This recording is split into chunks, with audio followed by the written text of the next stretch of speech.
AsphericTV. My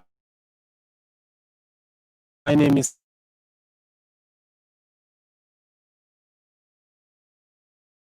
Sayolua Joshua.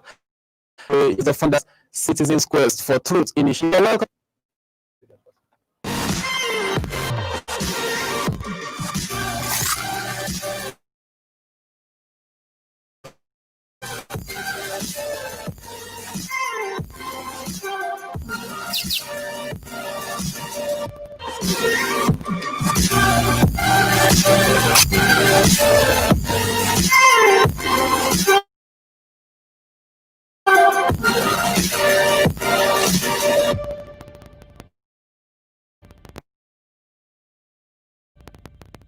Do not forget to follow us on all our social media platforms and subscribe to our YouTube channel. Turn on the notification button to get notified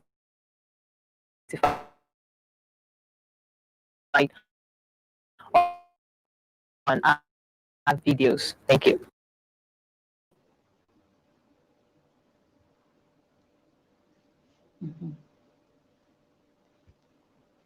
On AsphericTV, I am Ayolua Joshua, and today joining me on this program is Chief Oby Ndukwe, and she is the founder of Citizens Quest for Truth Initiative. She is from the Niger Delta region. Welcome to the program. Thank you, Ayo. Thank you for bringing me to your program once again. Thank you for joining us.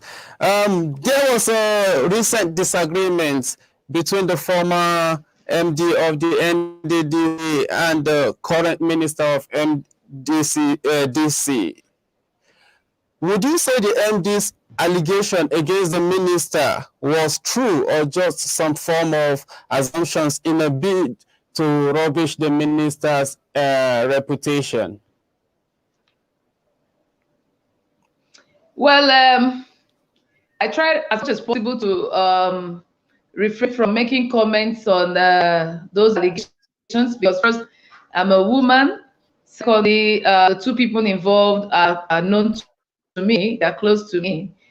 So I try as much as possible not to get involved because they are beyond the real issues affecting the Niger Delta. You know, we are not involved in this because of personal banters or personal issues. We're here because we want to talk about the reason why the Niger Delta region has been largely underdeveloped in spite of money that has been put into the Niger Delta Development Commission.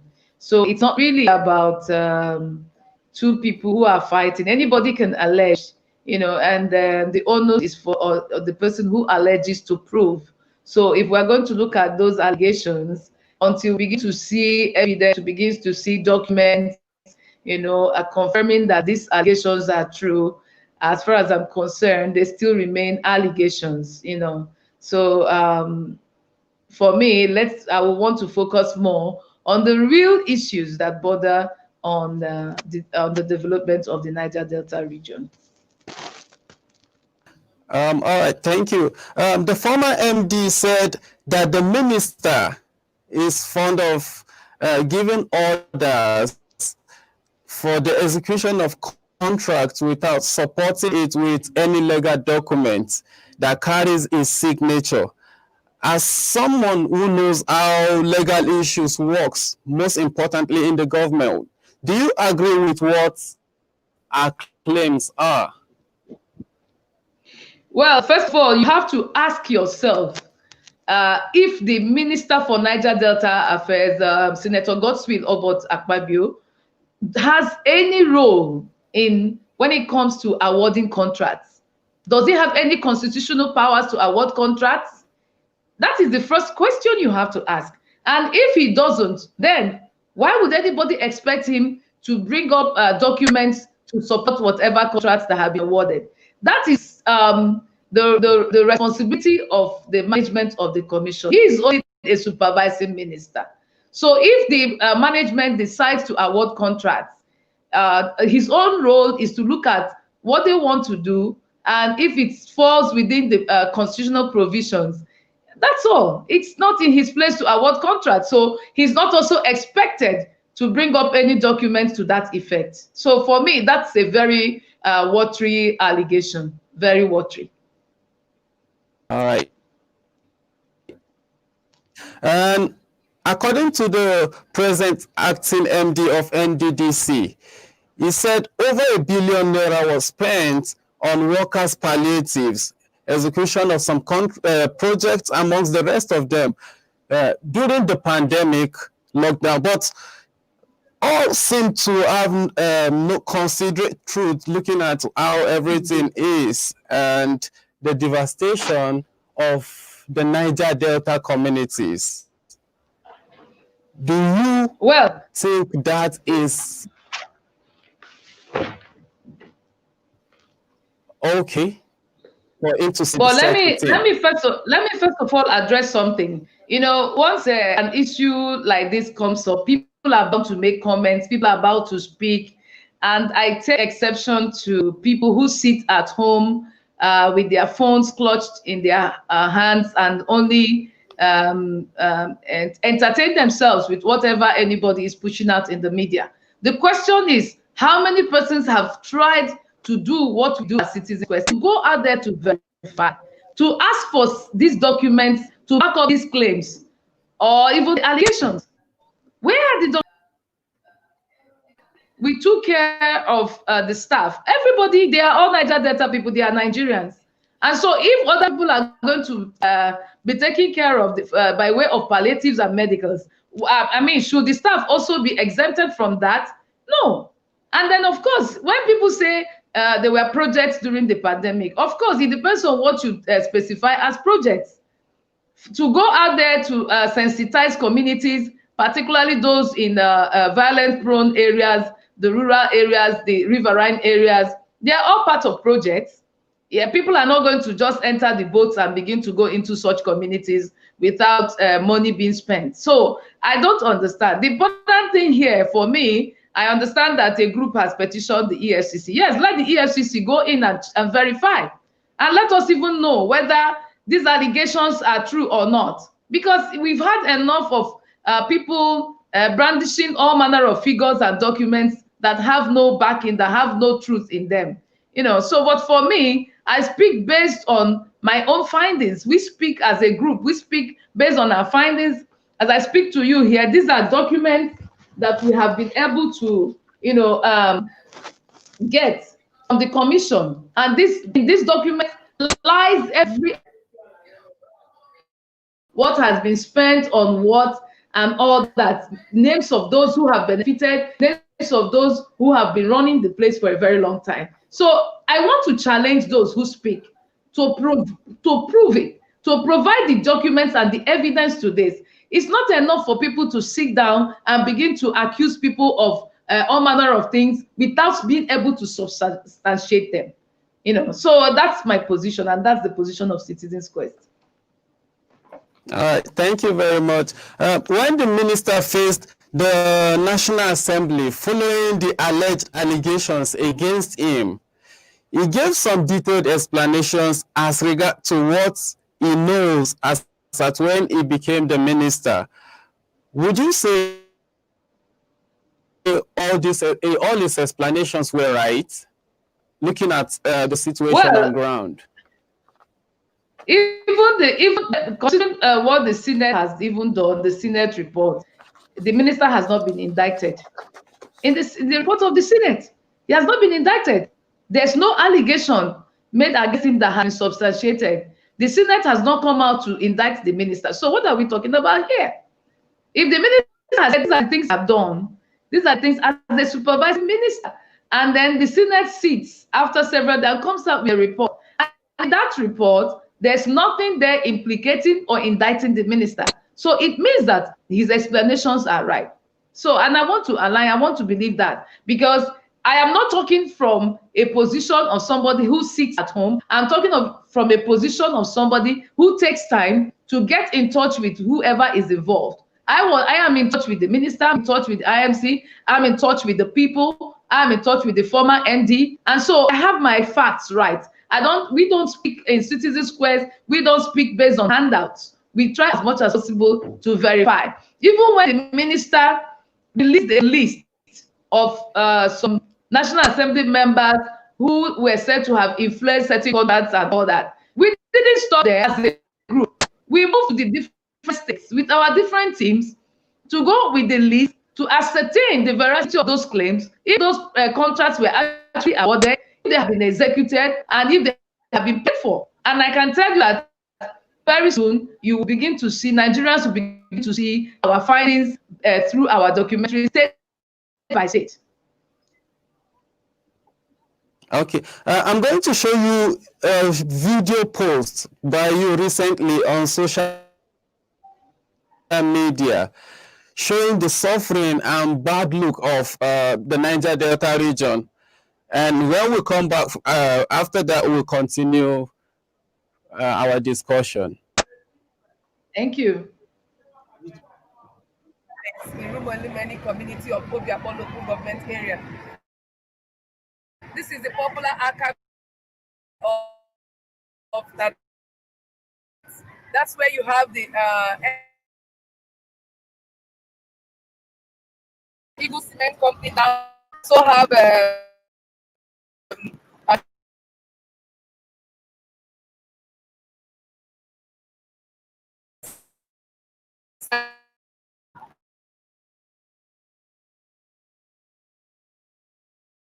all on this metal road. Fortunately,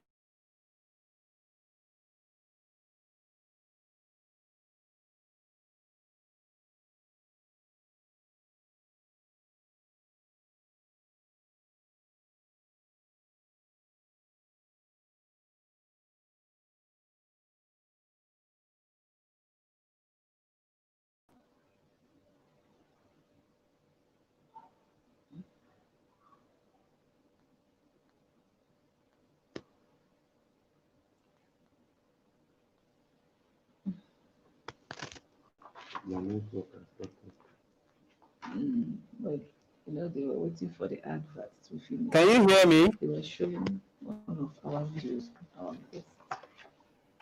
Can you hear me? Yes, I can hear you very well. Okay, sorry, we were supposed.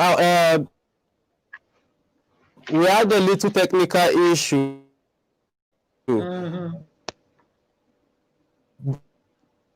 But we'll come from the video. But when we show it again, I'll ask you the question.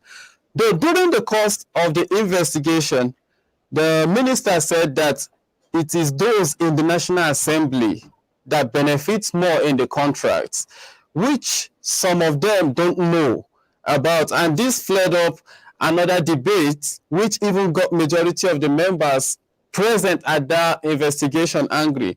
Do you think he was right making such statements?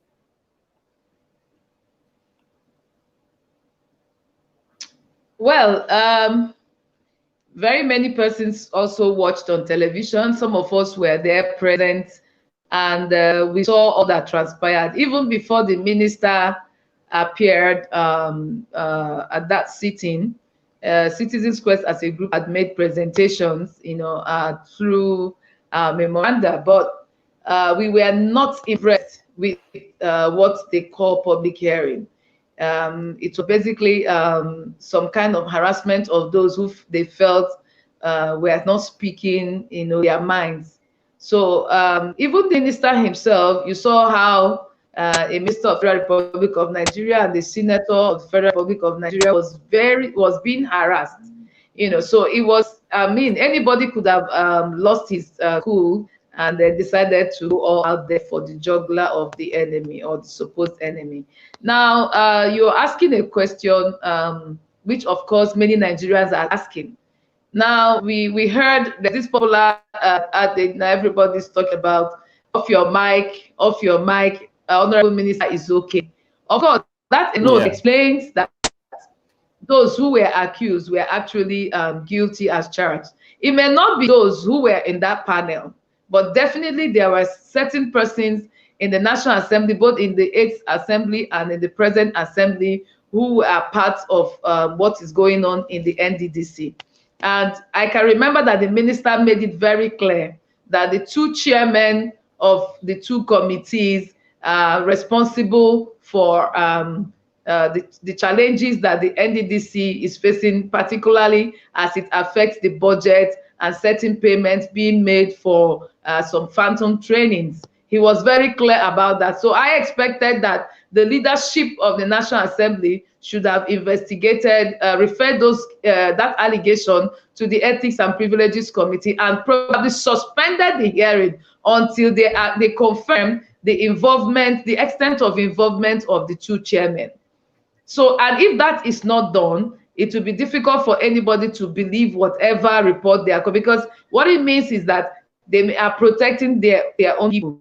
So yes, not everyone is involved, but there are persons that were mentioned specifically. Even the list that was released by the Minister of the National Assembly also shows quite a number of them, where a situation where 2 or 3 members of the National Assembly in 2018 emergency list alone controlled over 75% of the contracts there. What are we talking about again? It doesn't have to be the entire National Assembly. But what we're saying is that there are a few bad eggs, a few persons there who are involved in this list. And over the years, they have been involved in this list. So what's the difficulty in the National Assembly asking that this person be investigated? If they can do that, what is the problem with asking the Inspector General of Police to move in to find out what's going on? But I tell you, for me, it's all about politics. It's all about protecting one of our own. And then we are going to find out the truth. For us as a group, we are going to go beyond the allegations. We are going to go beyond the name callings to bring out evidence that, yes, these persons had contracts, they influenced. Whether the contracts were awarded to their personal companies is a different thing, but that there are persons who may have been working on their behalf, who have gotten these contracts on their behalf. And that's where the NFIU, the EFCC have a role to play to find the flow of the funds, how these funds move from the accounts of these contractors. The banks where these contracts companies are domiciled also have a role to play in also bringing the information available to probably the forensic auditors, how these monies were moved from the company accounts to whoever. It's a very simple thing. With BVN, it's very easy to ascertain. Even the Corporate Affairs Commission has a very big role to play. The Federal Revenue Service also has a very big role to play. So it's not going to be difficult from at all. All right. Following the probing and the financial audit and all of that, there seems to be no promising conclusion.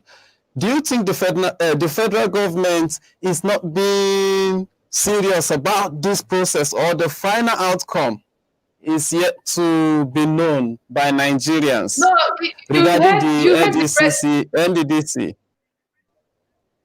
You heard the president say it very clearly through Garba Shehu, his media. He made it very clear that the NDDC is also being probed by the legislature and by the executive. That is the truth of the matter.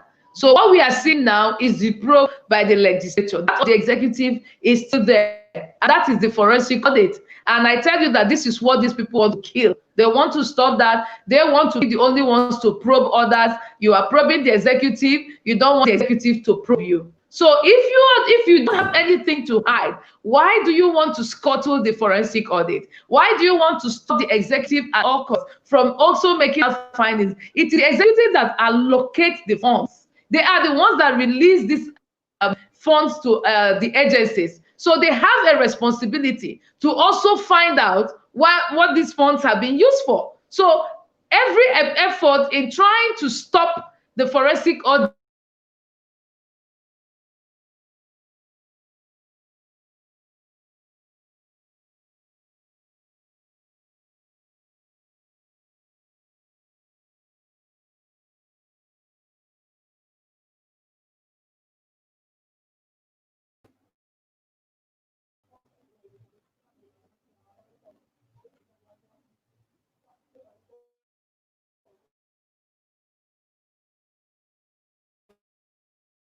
but can you hear me?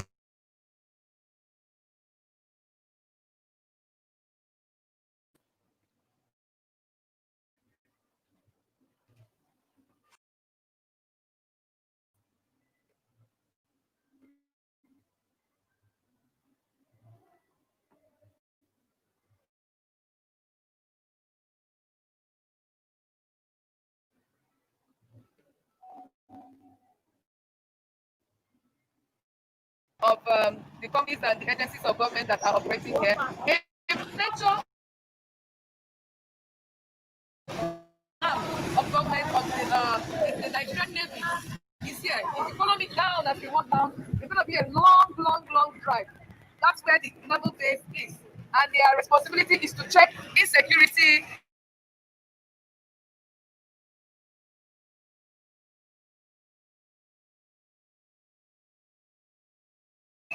How do they assess the nooks and crannies of the state to check insecurity? How can the people here continue to maintain their livelihood when there is no business activity? Everything has crumbled. Even the companies, there is no corporate social responsibility, and nothing, just absolutely nothing. I'm very angry in my spirit because this should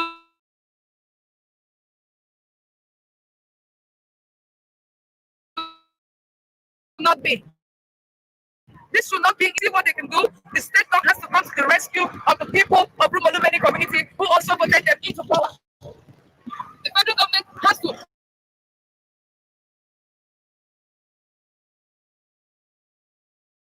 As a matter of urgency, mandate the other agencies layers with the state government and other agencies of government to find a way to rescue this road.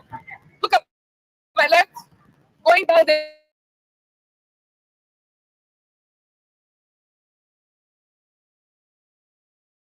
If you want to go into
City, it's as bad as anything. On my right,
We had a little technical issue there, but from what you just said, we will be going to the next question.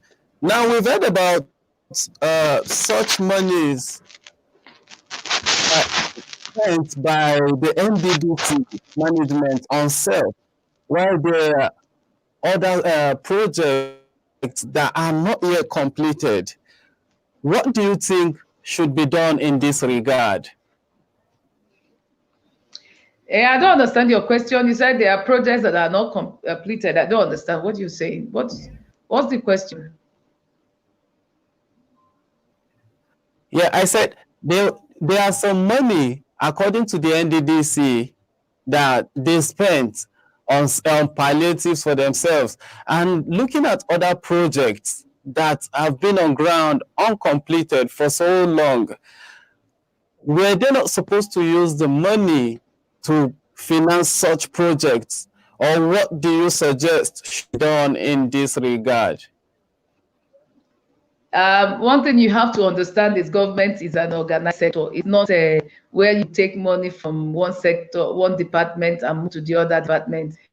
Whatever monies that was approved and released for the COVID-19 measures was basically for COVID-19. I mean, it wasn't for any other developmental project. It was specific for them to acquire the testing machines. They bought 54 PCR machines, and they also bought the other testing machines for PCR machines. I understand they are supposed to have 2 per senatorial zone. That's why you got 27 times 2, that's 54. And they also had a 1 for each senatorial zone and other medical equipment beyond the palliatives. When people talk about COVID-19 fight is not about rice and beans. It's not about yam and indomie. It's not about food. It's about the medication first before you talk about food. I don't know why people are so much interested in food aspect of it without thinking about treatment and the prevention of spread of the virus. A lot of efforts was made. The bulk of the money, about 80% of the money, actually went for the acquisition of this equipment. And the reason why probably people this is equipment to celebrate them was because they were handed over to the governors in some cases, and then NDDC took delivery of the test machines because they are the only ones that can actually handle them. So if anybody is worried or concerned about the money spent on COVID-19, of course, the law is very clear. It's spent based on Section 42 and 43 during a pandemic, during a war situation, and they can spend with following due process.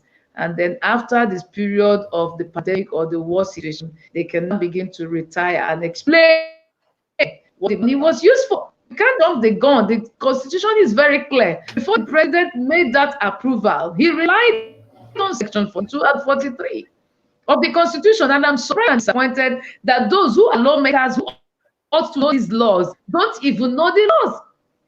The law is very clear. You don't talk about COVID-19 or even the Lassa fever or whatever. There are situations during a pandemic, during a war, during a crisis period, and the law says you can spend, you can use, you can award contract without due process.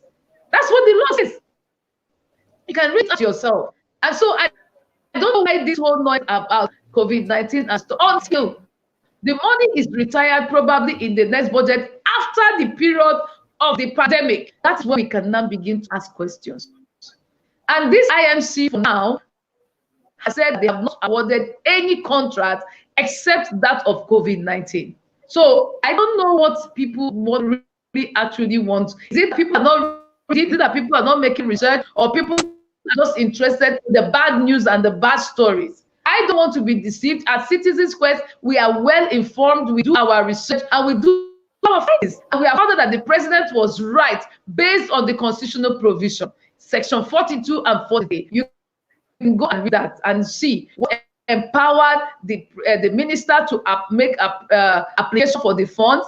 And let me also tell you, the president couldn't have approved that 6.2 billion for the COVID-19 measures if the money was not there.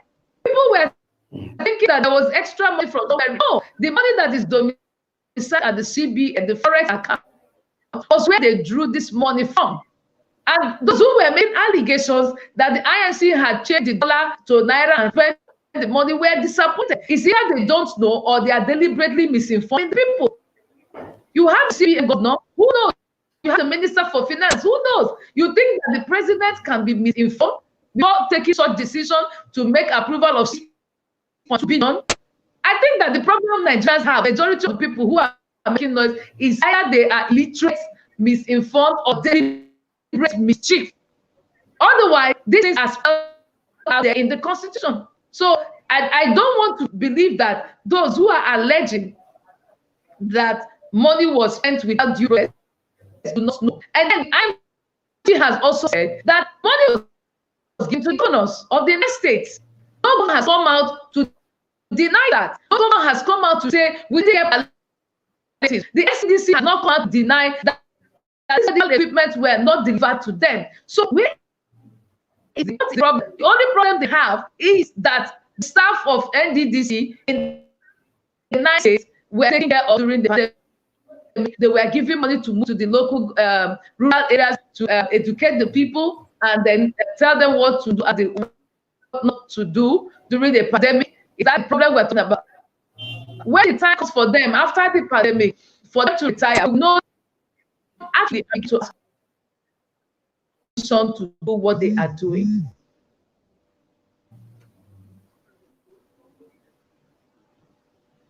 All right. Thank you very much. Now let's quickly talk about the federal government's view of taking over the NDDC. Now, do you think it is proper for the government to take over the NDDC, or what would you suggest? As far as I'm concerned, the NDDC has always been the property of the federal government. It's only an SG. The only thing I know is that it's been moved from the direct supervision of by the SGF to the Ministry of Niger Delta, and that was done during the tenure of Pastor as the Minister of Niger Delta Affairs. That was when NDDC was moved from the office of the SGF to the Ministry of Niger Delta Affairs. What it began with Akpabio, and the government decides to or take it back. Otherwise, I tell those who are angling and pushing that NDDC be returned to the office of the SGF have a ulterior motive. If you look at the character of the people, you would know their political affiliation and line in you and leaning. Sorry, you will see that it's very simple. It's all because of the 2020. Because it's easier to get the money they need for the election from the NDC. Well, even if they want to, what we're asking at Niger Delta people is that they allow the forensic audit to take place. We need to find out who has done what, and we need to probably also get the forensic auditors to give us the way forward, what needs to be done, you know, to add some of these things. So for now, I think that the president is right in allowing the Ministry of Niger Delta. In fact, when NDDC was created, if you recall, we didn't have a Ministry of Niger Delta Affairs. Ordinarily, since we're talking about developing the Niger Delta region, everything is supposed to be collapsed under the Ministry of Niger Delta Affairs.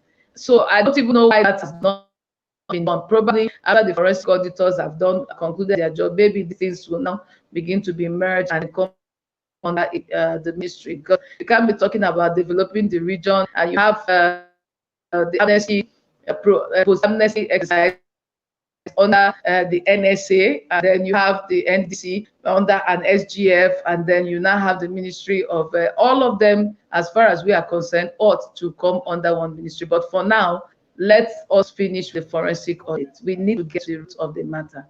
Nothing anybody can do to stop it. All right.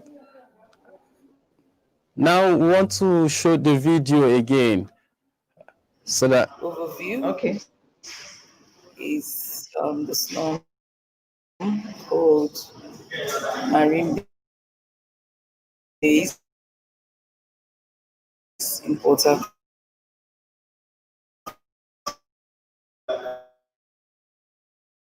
Let's come closer to the people. Let us see. the change that we believe in that the new NDDC. Thank you.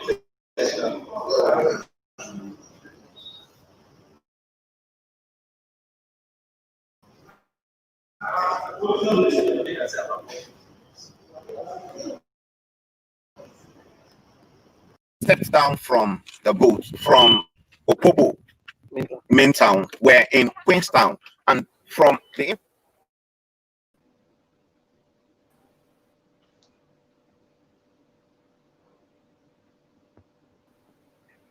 Sorry.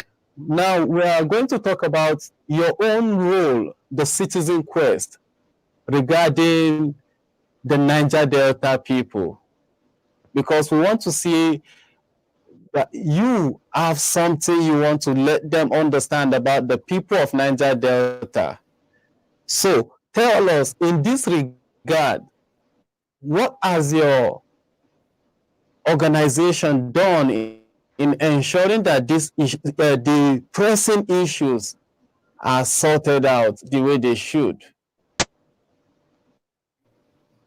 Well, basically, because we are actually made of journalists from the mainstream media and the social media and all that, our major job is to inform the people, inform the government. You know, we serve as a bridge, you know, between the people and the government, between the citizens and those in authority. So we are like a voice of the voiceless. We are like showing what the challenges are on both sides, you know, and trying to educate those that are being governed on what government is doing, and also let the government know what the demands and then the needs of the people, the citizens are.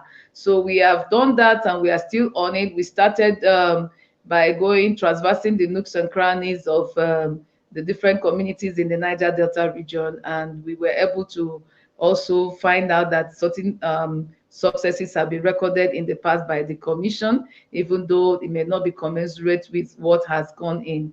But we also able to find out that the restiveness that was what actually gave birth to what today's NDDC is not as much as it used to be. You know, it's I think the commission has also played a great role in stemming the tide of violence, you know, and probably that's where the main bulk of the funds also got in before now. But we have to move from some of these things, from the 1 kilometer patching of roads and all that, provision of computers and maybe buses and some of these skill acquisitions. You know, we need to move from all that to something more tangible. The Niger Delta region deserves to be properly developed, considering the resources and its contributions to the economy. The Niger Delta region, as it is today, does not in any way reflect the region that has provided the mainstay of the economy. You know, there's so much poverty around. If it is a failure of successive governments, well, if it's a failure of the people, it's a failure of even the masses, the citizens, for not speaking out. So that's why even this conversation that is ongoing now is very important, because everybody is beginning to lend their voice, even though majorities still speak out of ignorance, you know, because they are not well informed. Unfortunately, those who we expect to continue to run with this are also quiet. The reason being that very many of them have been part of the sleaze, have been part of the contract scam, have been part of raping and violating the region over time. You know, so very many of them are not talking. Some are not also talking because of political affiliations. Some also don't want to speak because probably those who have been there to serve in the past are related to them one way or the other. But for us, it doesn't matter whose ox is God. It doesn't matter who is involved. Our interest is to make sure that things are done rightly. Whatever deviations we had in the past, where all of us failed, we have decided that this time around, it will no longer be business as usual. We want to begin to see a new NDDC and a new Niger Delta region. Our advocacy goes even beyond the NDDC. We have done quite a lot, even under the Ministry of Environment. In that video, you saw my people, the Citizens Quest River State chapter. They were at Opobo, Queenstown, where we went to speak with the people and the traditional rulers over the situation of flooding in Queenstown. So we also took their case to the Ministry of Environment and to the Ministry of Niger Delta Affairs, hoping that they will answer one of these days. So our advocacy is actually to showcase these things and then and hope that government also will intervene before there's a disaster. So we have done quite well, and we believe that in the next couple of years, we're going to go beyond what we are doing now in order to do more to ensure that not just the Niger Delta region, but even Nigeria as a whole is properly developed. All right. Thank you very much. Now, let's go on a short break, and when we return, we continue our discussion. Thank you.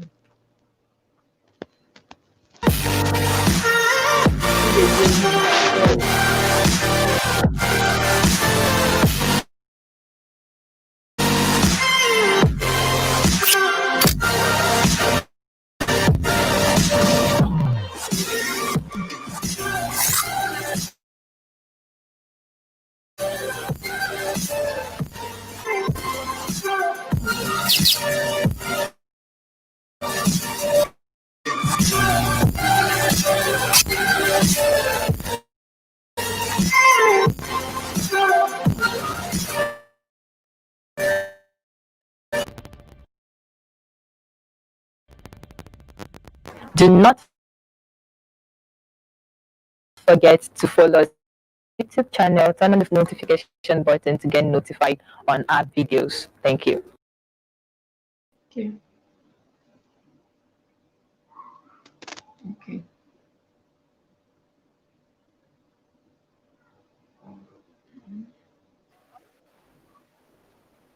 Welcome back from that short commercial. Thank you. I want to ask you now concerning the developmental aspect of Niger Delta. Now, tell us what you think about the state of development in that region and what your organization is doing towards ensuring these developments commence. Well, there's nothing more we can do other than what we are doing now as an advocacy group. We try as much as possible to bring to light through the media, the mainstream media, social media, and otherwise, through programs like yours, to bring to light to some of the challenges of the region. I tell you, if Nigeria was being fair to the people of the region, and now we ought to see another Abuja in the Niger Delta. That's what I expect. That's my expectation, that someday we'll begin to see Jazuga doing roads, linking up the 9 states and other states, close by. We want to see all the giants, construction giants, very busy, and giving us the dual carriage ways. We want to see mega hospitals where people no longer need to travel to UCH or UNTH or wherever for medicals, or even overseas. We want to begin to see schools that match other schools like University of Nigeria, Suka, University of Lagos, Ahmadu University, and the rest of them. We want to begin to see mega transformation, because we have actually paid our dues. The people have paid their dues. So leave this to the country, it leave kind of squalor, it's what that's unacceptable. Now the people are, some persons are making it look like the problem of the region is about people. Yeah, the people, some of the people from the region have contributed on development of the region. I also tell you that even at NDC, the contracts they are out there to Nigerians, not just Niger Delta people. How many Niger Delta people even have what it takes to go and push for contracts in NDC? Very of them because of the level of poverty. The people that come to scramble for contracts are from other parts of the country. If you look at records, so it's unfortunate that the region is being left, to this kind of decay. And unfortunately, those who have been before us, the veterans who have spoken before us, who have fought before us, some of them are tired because it looks as if whatever they are saying, nobody is giving a listening ear. For us, we cannot stop. We have to play our part and contribute our part, play our role to ensure that things change. So that's why we are also asking and thanking even the president for this move, in ensuring that we get to the root of the matter, who has done what. If people have taken contracts, a situation where one person is awarded over 100 contracts with inflated figures, and they go there and share and come back and give peanuts to youth organizations and begin to use them to write petitions and all that, it will no longer be acceptable, because they are going to be exposed, and whoever is exposed has to pay for it. That is the truth of the matter. So we have seen cases where some persons were giving campaign money, Olisameto and some of them 400 million, and they were sent to jail. But I tell you that contracts awarded in NDDC, very many of them have gone away with billions. Some are even sitting governors as I speak to you. Some are even ministers. Some are even in the National Assembly today. They have come. We have the list. We have the documents. And this is just a tip of the iceberg. But I know that the moment the forensic audit is allowed to to continue and it's completed, heads will roll.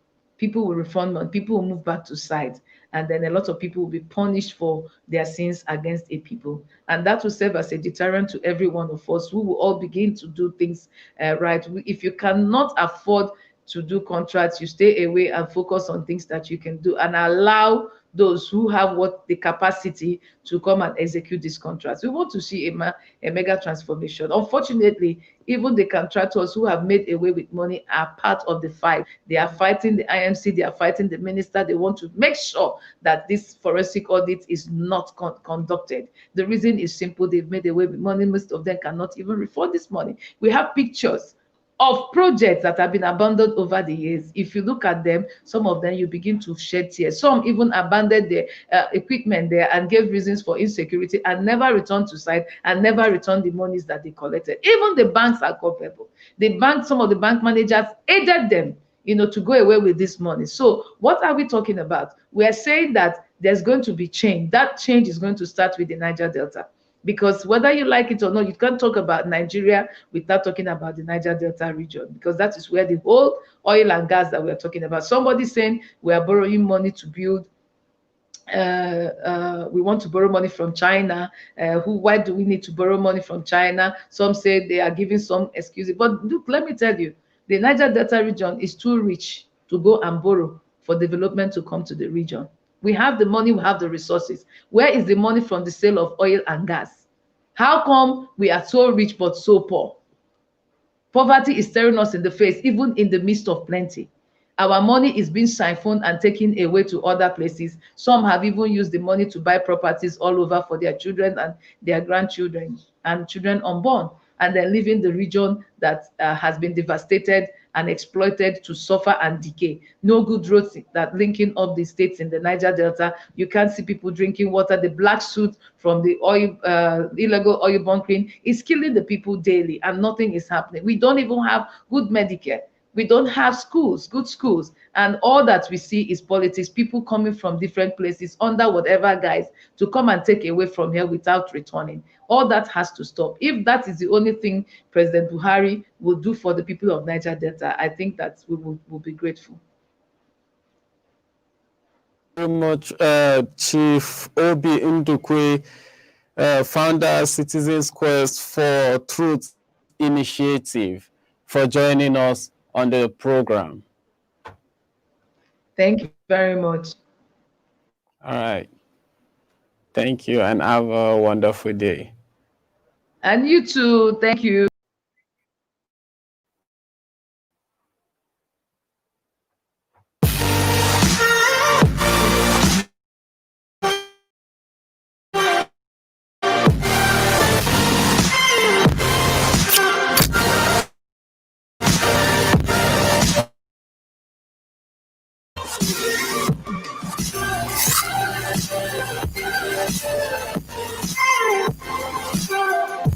On